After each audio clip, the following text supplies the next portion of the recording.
Eto na mga kapatid, meron na naman po tayong panonoorin. Ito'y galing po sa ating news update. Iba na kasi na, PH News Update mga kapatid. Finish na. Bata ni Matibag kumanta sa plenaryo. Nahuli ni Cayetano at Amy. Dawit si Boying at BBM. Ayan. Gusto nyo ng impeachment ha? Lahat kayo dito nadudulas na. Pero sa kabila po ng lahat na nakikita nating may impeachment at napaka-agresibo po ng 3 beses sa isang linggo, natatabunan po yung flood control na mas importante po sana. The more na ginagawa nila yan, na nagda-diversion sila gamit ang impeachment sa aking palagay, pinapakitaan naman tayo ng kalikasan ng ating Panginoon na eto bagyo, dapat ito unahin yung malakihang pagbaha na pinapaalala sa atin na may flood control silang sinasabi pero wala tayong nakikita. Okay na, i-play na po natin mga kapatid. Kung trip nyo na may kasamang reaction at opinion, i-play na po natin ito. Presidential Security Command. So Opo. did you speak to the Presidential Security Command about the threat on the President? Your Honor, in terms of correspondence between the Maganda Presidential Security Command at yung NBI, ang makakasagot po niyan yung director. Kasi hindi ko alam kung may usapan nun sila. Meron ho kasi kaming tinatawag na need to know basis. Ang focus lang ho namin as... The problem with your answers, witness, is that kung yan ang sagot mo parati, hindi mo inimbestigahan ng husto. Agoy. Hindi ho. Because you didn't get the information from your intelligence. You did not get your information from the task force. You did not get your information from the Presidential Security Group. Did you talk to the CIDG? Your Honor, May you answer first. Did you talk Ba't hindi nagsasalita yung objection? Yung powder yung face. Hindi kasi pwede. to the CIDG? no, Your Honor. hindi. No. But nag-imbestiga din sila, di ba? I think so, Your Honor, kasi may statement sila. So yun din yung tanong nga ng Senate President eh. Kung iniimbestigahan nyo talaga yung buo at kayo ang head at kayo dapat ang mag-imbestiga, bakit hindi nyo kinausap yung mga ibang nag-iimbestiga? Baka Lagot kayo. may alam sila na hindi. Ito Aray. ang balita ngayon. Trending at pinag-uusapan ngayon sa mundo ng social media. Ang di umano'y balitang. Ito ang balitang dapat malaman ng taong bayan na pilit tinatago at pilit ayaw di umanong ipalabas ng mga bayarang media sa palasyo, Yeah. kamara at senado sa publiko. Pero bago ang lahat, kung bago ka pa lamang sa channel na ito at kung gusto mo ang mga balitang politika, ay please huwag kalimutang mag-like, subscribe at Alright. i-click ang notification Yes, bell yes, para mas yes. maging updated ka palagi sa lahat pa ng mga bagong video na i-upload namin. At ito na nga mga kababayan. Senator Judge Alan Cayetano is recognized. You have 2 minutes, sir. President, susundan ko na yung kay Senator Win, Senate President. No, Yes po, Your Honor. yeah. Good afternoon, Mr. Witness. So, dediretsuin ko na, no? So, what we're trying to figure out here kasi is, are you really investigating whether may threat kay VP Sara and whether she threatened the individuals mentioned, including the President? Or are you only investigating the video and finding kung meron siyang crime? So, I asked Agent John Mark Kalilum, hindi daw niya kinausap ang sabi ko PSG, pero PSC na sila ngayon, di ba? Presidential Security Command. So Opo. did you speak to the Presidential Security Command about the threat on the President? Your Honor, in terms of correspondence between the Presidential Security Command at yung NBI, ang makakasagot po niyan yung director. Kasi hindi ko alam kung may usapan nun sila. Meron ho kasi kaming tinatawag na need to know basis. Pucha, doon pa lang dulas na talaga, no? Wala, kulang. Paano nakapasa sa camera to? Kasi lahat doon, mga kampo ng taga-kabilang. Ang focus lang ho namin as... The problem with your answers, witness, is that kung yan ang sagot mo parati, hindi mo inimbestigahan ng husto. Hindi ho. Because you didn't get the information from your intelligence. You did not get your information from the task force. You did not get your information from the Presidential Security Group. Did you talk to the CIDG? Your Honor, May you answer first. Did you talk to the CIDG? no, Your Honor. hindi. No. Hindi. But nag-imbestiga din sila, di ba? I think so, Your Honor, kasi may statement sila. So yun din yung tanong nga ng Senate President eh. Kung iniimbestigahan nyo talaga yung buo at kayo ang head at kayo dapat ang mag-imbestiga, bakit hindi nyo kinausap yung mga ibang nag-iimbestiga? Baka may alam sila na hindi. Yung usapan po na yan, it's a matter of intelligence. Hindi ko alam kung may usapan sila o kung wala silang usapan with the director and with the Yeah. intelligence service, Your Honor. Yeah, I'll take Hindi, ikaw nga nag-iimbestiga eh. Ikaw nga. Dapat yung mga nag-iimbestiga, kinausap mo din. Hindi yung sarili mo ng pag-iimbestiga. Gumamit ka lang ng OBS. Sa ano yun, ginagamit din natin ngayon yan. Ngayon po habang naggagawa tayo ng content, ginagamit din kasi natin yan. Tapos pinagkumpara-kumpara mo na, okay na yon. Ay? that answer, but I think at least alam nyo yung nasa isip namin and what we want clarified. Secondly, sir, all of you, yung apat, you signed the February 10, February 2025 NBI Affidavit of Investigation. Tama po ba, di ba? Yes, Your Honor, our affidavit of Tapos investigation. kasama dito yung verification nyo, basically saying that based on the records, tama tong lahat, no? Verification ng ano po, Your Honor? Ng Sa dulo, nag-sign kayo ng verification. verification of non-forum shopping, Your Honor? Yes. And Opo. that, aside from non-foreign shopping, give me some latitude because to explain the question. We read and understood its contents and the allegations therein are true based on authentic records. Yes, Your Honor. Yeah. So may mali ba dito? Factually, wala. Na-review mo naman to, no? May konting typo dyan, which is Hindi normal typo, naman. factual.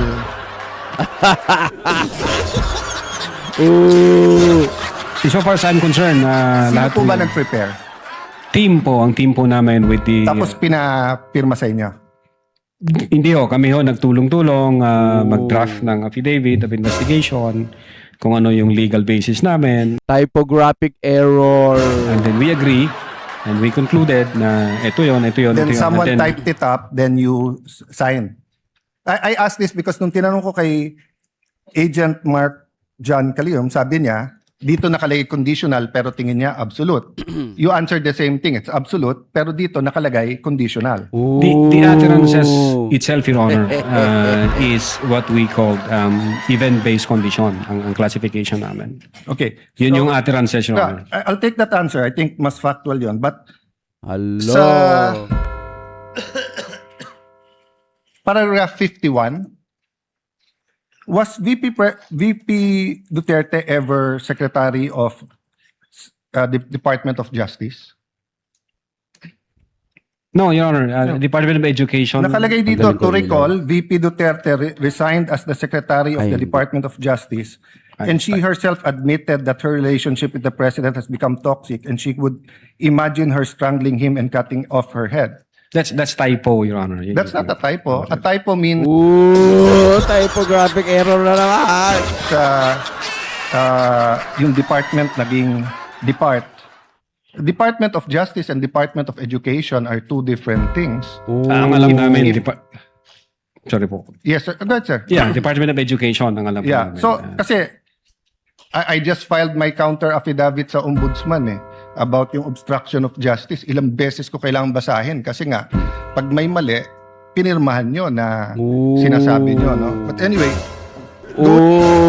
Kaya mga kapatid, sinasabi ko kanina pa nung una, ito'y diversion na naman. Ito na ang pinakamatinding buwaka ng inang diversion na nangyayari.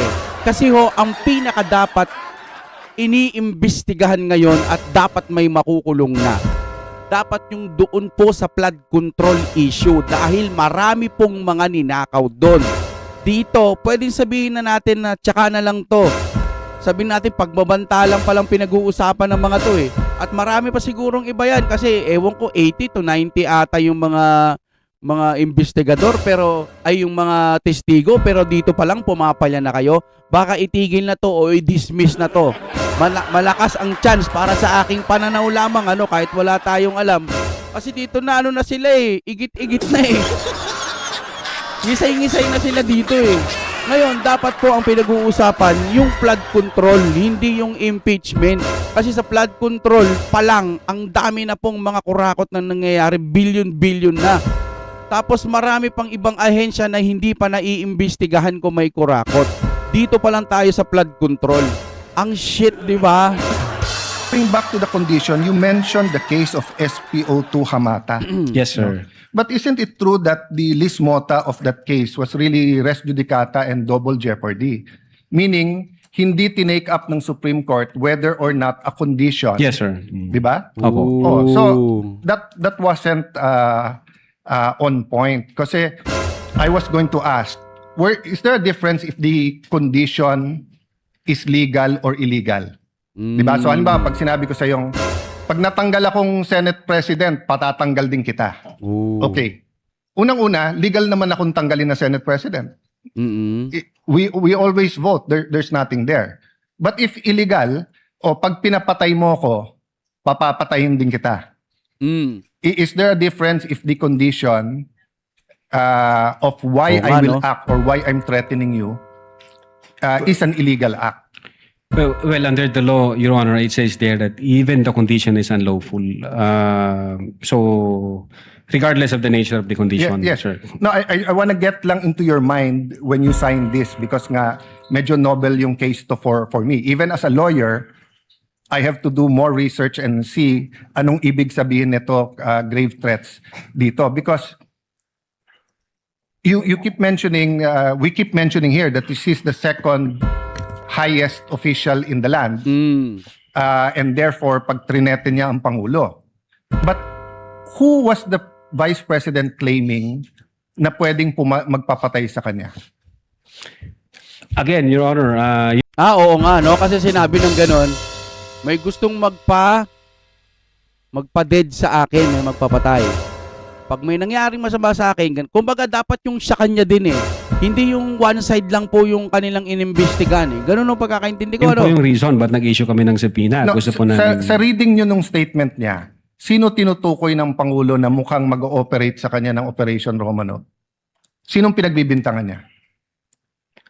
Well, una, kung ang pag-uusapan Romanov, Your Honor, ang alam namin na unang nagbigkas ng Romanov ay si Mayor Baste yata noong January 2024. Other yes. than... That's irrelevant. Ang question ko, in the mind of the Vice President, sinong pinagbibintangan niya na pwedeng magpapatay sa kanya? Oo. You said you investigated eh. Kasi hindi pwedeng magsalita lang si BP Sara nang wala lang, gusto ko lang silang bantaan. Eh may nagbabanta nga kasi sa kanya. So mahaba na testimony niyo ni Agent John Mark. So of course, kasama sa investigation niyo, Dapat. sino sa mind ni Vice President magpapatay sa kanya? Oo. Well, again, Your Honor... Wala! Taragis. Ang inimbestigahan lang nila, sa tingin ko, no, yung sinabi lang ni BP Sara. Pero yung magpapapatay din kay BP Sara, hindi nila yun inalam. Dapat ganun eh, di ba? O, dapat alamin mo yung both side. Since wala kaming makuhang valid information, Ano, hindi ba Kaya wala tong kwentang impeachment, no? Isasalang nila diyan. Sa tingin ko, no, kaya si Chis, ewan ko lang ha, parang medyo di ko wala talaga akong tiwala kay Chis eh. Minsan malamig, minsan mainit 'yan eh. No? Ngayon, manalo matalo itong kalagayan, siyempre gusto nila talagang matalo si BP Sara, pero manalo matalo, ang nakikita ko to, matagal nilang nanamnamin tong impeachment dito eh. So mapapabayaan na talaga yung sa flood control. Baka nga sa flood control may pinaplano na sila na hindi ho natin alam. Habang sinasagawa nila to, baka nag-iisip na sila ng mga iba pang paraan dun sa flood control, di ba? Pero para sa akin, dapat una yung flood control. Kayo mga kapatid, comment kayo dyan, di ba? Dapat una yung flood control, hindi ito. Kasi ito pagbabanta, oo nga naman, sige, pwedeng pag-usapan yan. Pucha, pero yung billion, asan na? Di ba? Aro sa video na ang pinagbibintangan niya is the first lady, Oo. the president, and the speaker of the house. O yun, himayin natin yun. Yung sinasabi niya dun sa video, gusto kong ipapatay ni ganito. Kaya pag may nangyaring masama sa akin, nag-hire na siya nang ipapatumba niya rin, kumbaga pagganti yung gagawin niya na hindi pa nga na-activate kasi nga hindi pa siya na-dedates.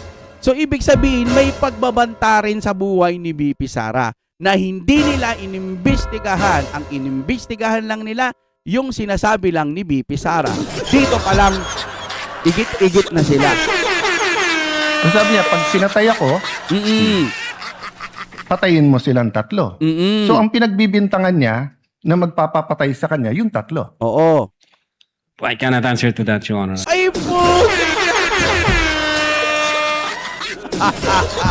Tangina! Nag-iimbestiga ka tapos hindi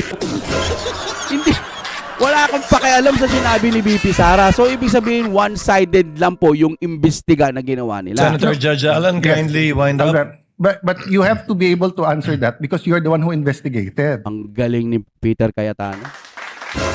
Tama! Kamote siya, o tingnan mo. And that is crucial. Why? Because part of your self-defense, Oo. so for example, if I know na sa senator judge, pag hindi ako bumoto one way or the other, papapatayin ako ng whatever, chief PNP or papapatay Oo. ako ng whoever. So pag sinabi kong, pag ako pinatay, si ganito nagpapatay sa akin. And then, ang difference, I don't usually give a threat na patayin mo rin. So could it be Kaya hindi basta-basta gagalaw si BP Sara, hindi siya magsasalita ng ganun lang. Kasi isipin nyo ano yun, nagkipag-uusap lang tapos biglang nagbanta. Ganun-ganun na lang ba yun? Kasi magkaaway sila. Hindi, kasi nga may nagbabanta sa kanila. Ngayon, kung may nagbabanta kay BP Sara, dapat kasama yon sa inimbestigahan nila. Hindi yung sa sinabi lang ni BP Sara, dun pa lang wala na. 4-0 na talaga. that was the defense of the Vice President para hindi siya patayin. Oo. I don't know the I don't know! Kanina, nag-iimbestiga kayo. Tawagis niya. state of the mind of the Vice President. But you've testified all throughout this afternoon Oo. that you went into her state of mind. Based on the series of events, Your Honor. Yes, and based on her statement. And her statement and the series of events is nag-away sila ng administrasyon. Oo. And the series of events is that sinasabi niya, pag ako'y pinatay, eto tatlo ang papatayin nyo. Okay, Oh. last question. Kay Attorney Lopez, tinanong din to ng Senate President ni Senator Tulfo. At di ko na itatanong Nako. pero napahapyawan ni Senator Erwin din to yung tungkol kay yung sinabi ni si Suklay tayo. Attorney Lopez, sabi mo, even before kasi nangyari yon, nakausap na ni Vice President yung papatay. That's the literal meaning of the statement. Yes, that's a literal meaning, but did you believe her?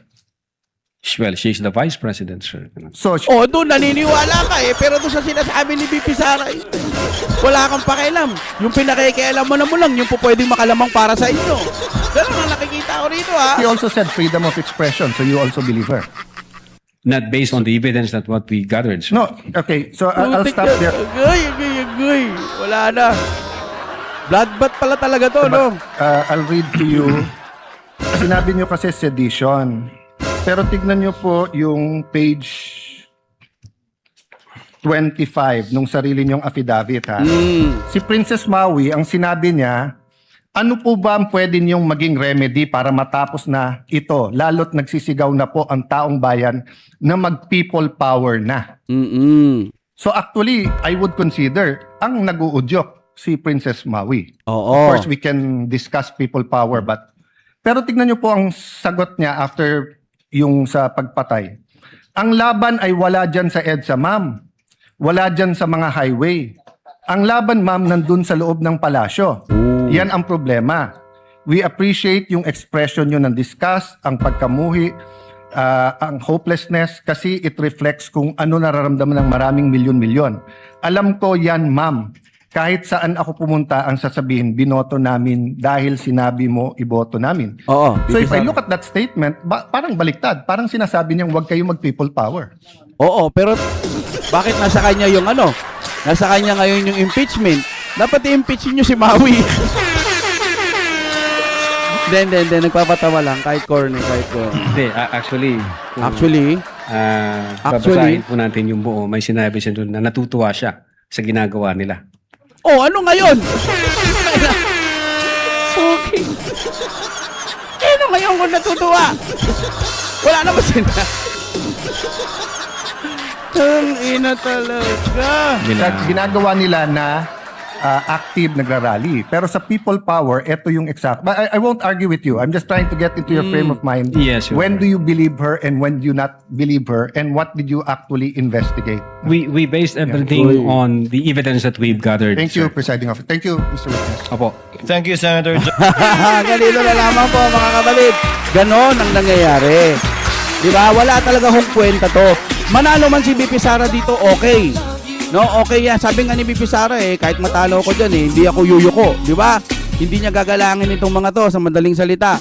Pero ang pinaka talagang dapat natatalo tayo doon sa flood control. Kasi may sinabi ang Pangulo na 5,500 na igit-igit. Wala naman pala. Mga kapatid, kung trip nyo na may kasamang reaction katulad po ng mga ganito mga kaibigan, huwag nyo pong kakalimutan mag-like. No, sa tulong po niyan talaga mapapakala tayo. I-share nyo na rin po kung kaya dahil ang ating channel po nawala po sa algorithm. Sa madaling salita, pinalitan ho kasi natin ng 2 beses. Kaya ako po'y manunuyo sa inyo kahit konti lang po or ano pa man yan, hindi po ako mahihiya dahil hindi ko naman ninanakaw. Ayan po ang ating GCash. Nasa description din po yan mga kapatid, kahit konti, kahit pangkape. Masayang masaya na po tayo dyan para lalo po tayong magpatuloy. Dahil wala tayong sweldo sa YouTube, hindi rin tayo binabayaran. Sa ngayon, wala ho kasi talaga, promise. Mahina talaga yung views. Nakikita nyo, 400k subscriber po ako. Pero katulad din nila Coach Oli, umano din talagang bumagsak yung mga views namin. Ewan ko kung anong nangyari. Nagurgur ba kami? O talagang sadyang kinamuhian kami ng algorithm? Or minanipulate? Or talagang sadyang 2 beses kasi ako nagpalit. Kaya sa pamamagitan po ng inyong tulong para magpatuloy-tuloy at yung gana naming lumaban, nandun pa rin naman No, yung iba kasi bayad kaya okay lang sa kanila. Siguro baka bayad yung iba. Pero kami dito lumalaban kami para sa sarili naming paniniwala. Okay, hanggang dito na lamang. Thank you very much.